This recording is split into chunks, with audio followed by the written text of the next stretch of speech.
നമസ്കാരം സുഹൃത്തുക്കളെ, എന്റെ പേര് Aswathy. Welcome to Harshitham edtech.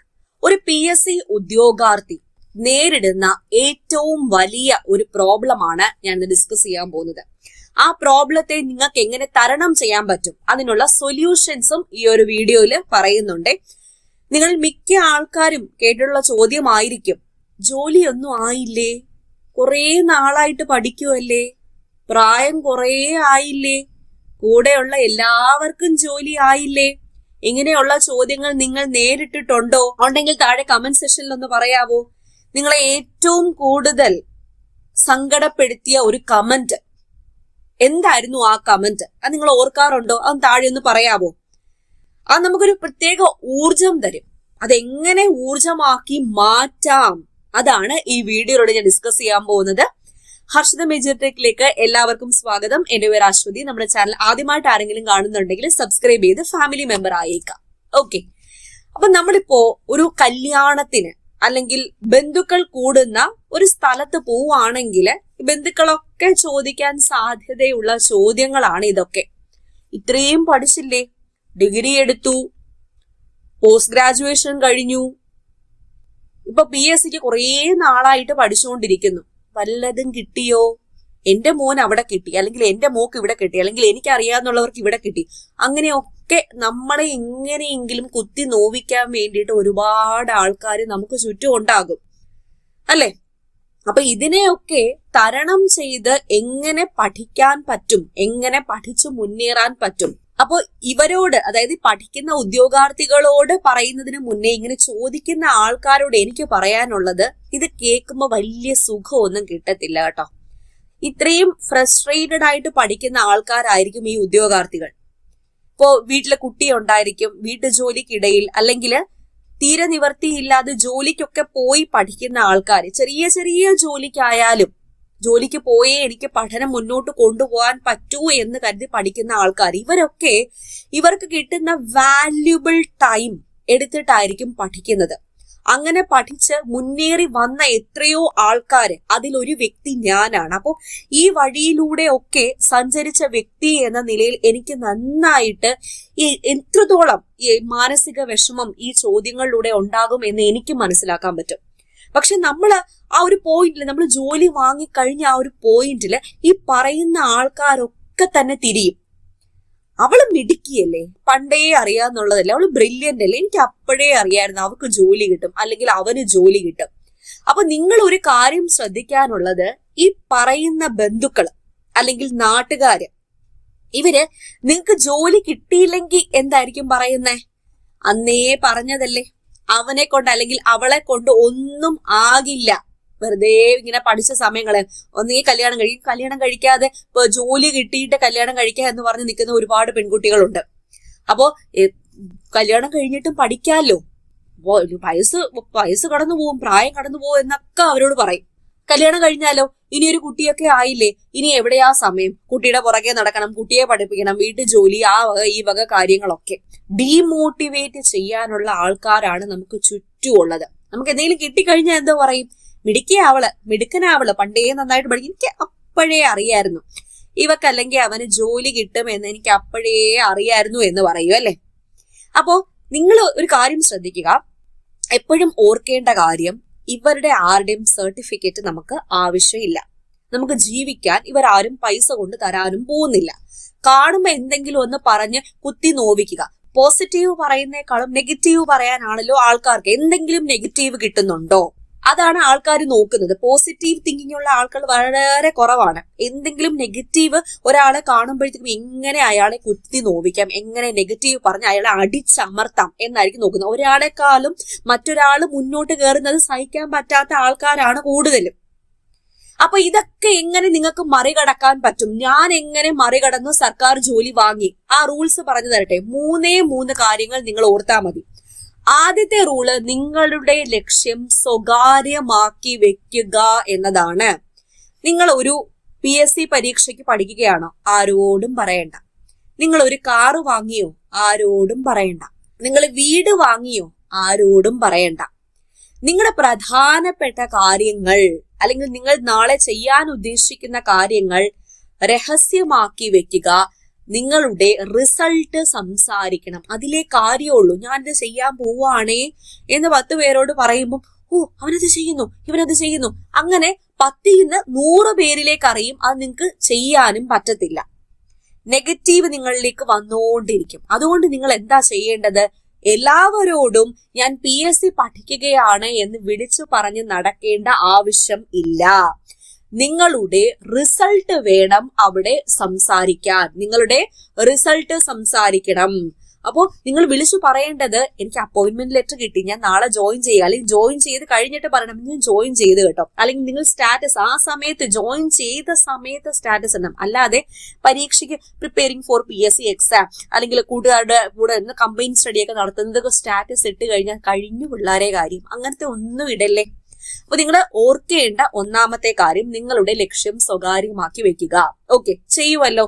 ഇന്ന് തൊട്ട്, ഇന്നലെ വരെ ചെയ്യാത്തൊരു വ്യക്തിയാണെങ്കിൽ കൂടി ഇന്ന് തൊട്ട് ചെയ്യുക. അപ്പൊ ഞാനത് ചെയ്തിട്ടുണ്ട്. അങ്ങനെ ചെയ്യണം. അങ്ങനെ ചെയ്താൽ മാത്രമേ നമുക്കുള്ളൊരു സ്പിരിറ്റ് ഉണ്ടാവും. പുറത്തുള്ള ബാഹ്യ ശക്തികളൊക്കെ നമ്മളെ അറ്റാക്ക് ചെയ്യാൻ വരാതെ ഇരിക്കും. ഇപ്പൊ ഒരു കാര്യം ആലോചിക്കുക. നിങ്ങളൊരു പഞ്ചസാര ടിൻ അടച്ചു വെച്ച് കഴിഞ്ഞാൽ ഉറുമ്പുകൾ വരാനുള്ള സാധ്യത കുറവല്ലേ? തുറന്നു വെച്ചാലോ ഉറുമ്പുകൾ പൊതിയും. അത് ഓർത്താൽ മതി. അപ്പൊ നിങ്ങളുടെ ലക്ഷ്യം തുറന്നു കാണിച്ചാൽ അതിലേക്ക് കയറി വന്ന് അതിനെ കൊളവാക്കാൻ ഒരുപാട് ആൾക്കാരുണ്ടായിരിക്കും. അടച്ചു മൂടിക്കട്ടി വെച്ച് കഴിഞ്ഞാൽ അധികം ആൾക്കാർ വന്നില്ല എന്ന് തന്നെ വരും. അപ്പൊ നിങ്ങളുടെ ലക്ഷ്യം എന്താക്കി വെക്കുക? സ്വകാര്യമാക്കി വെക്കുക. Keep your goals private. Okay, രണ്ടാമത്തെ റൂള് താരതമ്യം രണ്ടാമത്തെ റൂളിലേക്ക് പോകാം. താരതമ്യം ഒഴിവാക്കുക. Stop comparison. ഓരോ ആൾക്കാരും ഓരോ പോലെയാണ്. നമ്മുടെ കൂടെ നമ്മുടെ തൊട്ടടുത്തിരുന്ന പഠിച്ച കുട്ടിക്ക് ജോലി കിട്ടി, എനിക്ക് കിട്ടിയില്ല, ഞാൻ ഡൗൺ ആയി, കഴിഞ്ഞു എന്റെ കാര്യം, ലോകം അവസാനിച്ചു. അങ്ങനെ പറഞ്ഞിട്ട് കാര്യമില്ല. അല്ലെങ്കിൽ അടുത്തിരുന്ന കുട്ടിക്ക് IT കമ്പനിയിൽ ജോലി കിട്ടി, എനിക്ക് കിട്ടിയില്ലല്ലോ. അവന്റെ ലക്ഷ്യം നിങ്ങളുടെ ലക്ഷ്യമാക്കി എടുക്കേണ്ട കാര്യമുണ്ടോ? അവന്റെ ട്രാക്ക് വേറെയാണ് പിള്ളേരെ. അവന്റെ ട്രാക്ക് IT ജോലി കയറി, IT ജോലിയിൽ ജോയിൻ ചെയ്ത് അങ്ങനെ പോവാനാ. ഞാനൊരു കാര്യം പറയട്ടെ, എന്റെ കാര്യം തന്നെ പറയാം. ഞാൻ BTech കഴിഞ്ഞ് എനിക്ക് പ്ലേസ്മെന്റ് കിട്ടിയത് IBM-ലാണ്. ഞാൻ പോയില്ല. അപ്പൊ എല്ലാരും ചോദിച്ചു, അയ്യോ IBM ഇത്രയും നല്ലൊരു കമ്പനി കിട്ടിയിട്ട് പോയില്ലേ? അപ്പൊ ആൾക്കാർ ചോദിക്കുക, എന്താ പോവാത്തെ?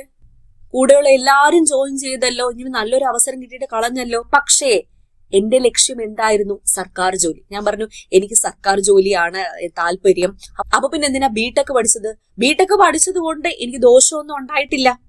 കമ്പ്യൂട്ടർ സയൻസ് ആയിരുന്നു. കമ്പ്യൂട്ടർ സയൻസ് ആയതുകൊണ്ട് തന്നെ ടെക്നിക്കൽ പരമായ കൂടുതൽ കാര്യങ്ങളൊക്കെ മനസ്സിലാക്കാൻ എനിക്ക് BTech വഴി പറ്റി. അപ്പൊ BTech പഠിച്ചതുകൊണ്ട് മോശം കാര്യമായിട്ടില്ല. എനിക്ക് BTech പഠിച്ചതുകൊണ്ട് ഏറ്റവും നല്ലതേ വന്നിട്ടുള്ളൂ. മാത്സും ഇംഗ്ലീഷും മലയാളവും ഒക്കെ എനിക്ക് പെട്ടെന്ന് മനസ്സിലാക്കാനും പറ്റും. മലയാളത്തോട് പണ്ടേ താല്പര്യം ഉണ്ടായിരുന്നു. മാത്സ് ഒക്കെ എനിക്ക് പെട്ടെന്ന് ചെയ്യാനും പറ്റുമായിരുന്നു. അത് BTech പഠിച്ചതിന്റെ ഒരു ഗുണമായിട്ട് ഞാൻ കാണുന്നുണ്ട്.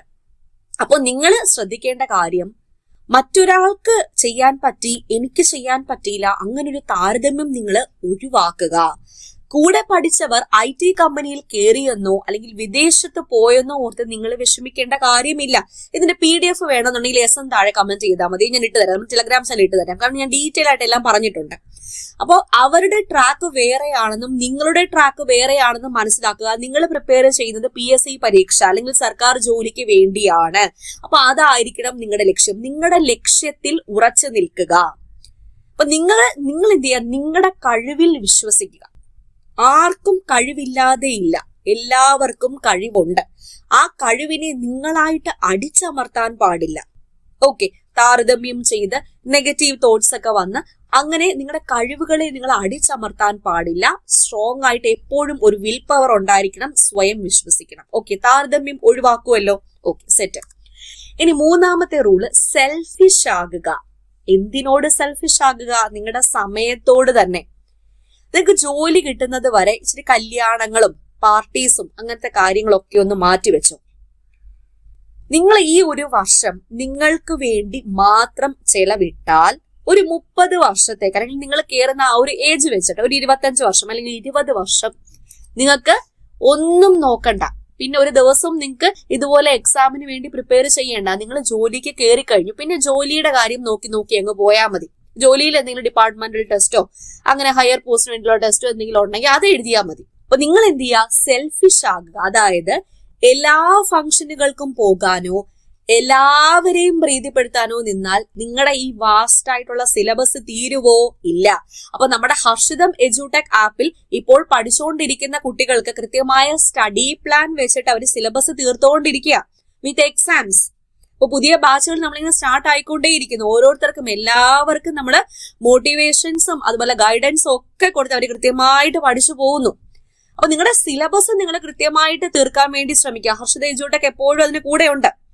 അപ്പൊ ഈ ഒരു വർഷം നിങ്ങൾ അല്പം മാറി നിന്നാൽ, എവിടെ നിന്ന്, ഈ ഫങ്ഷൻസിൽ നിന്നും മറ്റു കാര്യങ്ങളിൽ നിന്നൊക്കെ മാറി നിന്ന് നിങ്ങൾക്ക് വേണ്ടി ഈ ഒരു വർഷം മാറ്റിവെച്ചാൽ അടുത്ത ഒരു 30 വർഷം അല്ലെങ്കിൽ 25 വർഷം നിങ്ങളുടെയും നിങ്ങളുടെ കുടുംബത്തിന്റെയും ജീവിതമാണ് മാറാൻ പോകുന്നത്.